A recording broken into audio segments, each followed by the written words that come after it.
விழுப்புரம் மாவட்டத்தில் மட்டும் இன்னைக்கு விழுப்புரத்தில் ஒரு கல்லூரி, திண்டிவனத்தில் ஒரு கல்லூரி, செஞ்சியில் ஒரு கல்லூரி, அதுவும் தம்முடைய தமிழக முதலமைச்சர் தளபதி அவர்கள் வந்த பிறகு திருக்கோயிலூரிலே ஒரு கல்லூரியை துவங்கி, விக்கிரவாண்டியிலேயும் ஒரு கல்லூரியை துவங்கி 2 கல்லூரிகள் இப்பொழுது துவங்கப்பட்டிருக்கின்றன.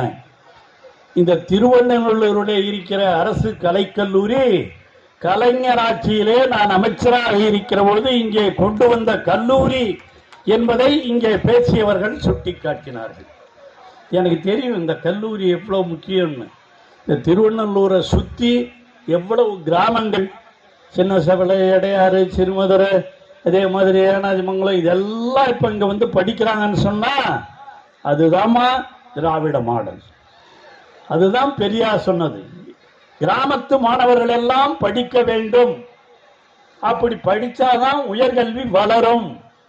அதைத்தான் நம்முடைய தமிழக முதலமைச்சர் தளபதி மு.க. ஸ்டாலின் அவர்கள் இன்று படிப்படியாக செய்து கொண்டிருக்கிறார்.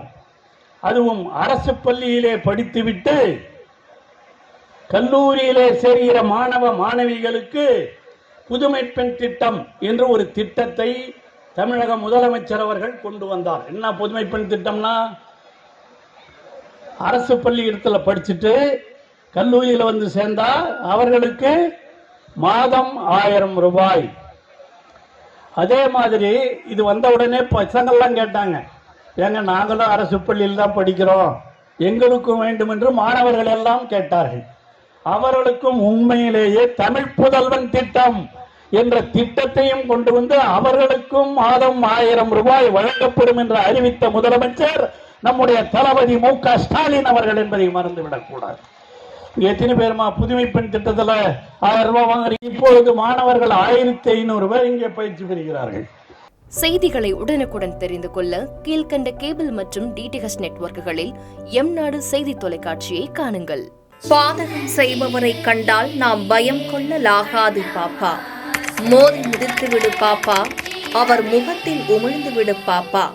அண்மை செய்திகளை உடனுக்குடன் தெரிந்து கொள்ள இணைந்திருங்கள் எம்நாடு தொலைக்காட்சியுடன்.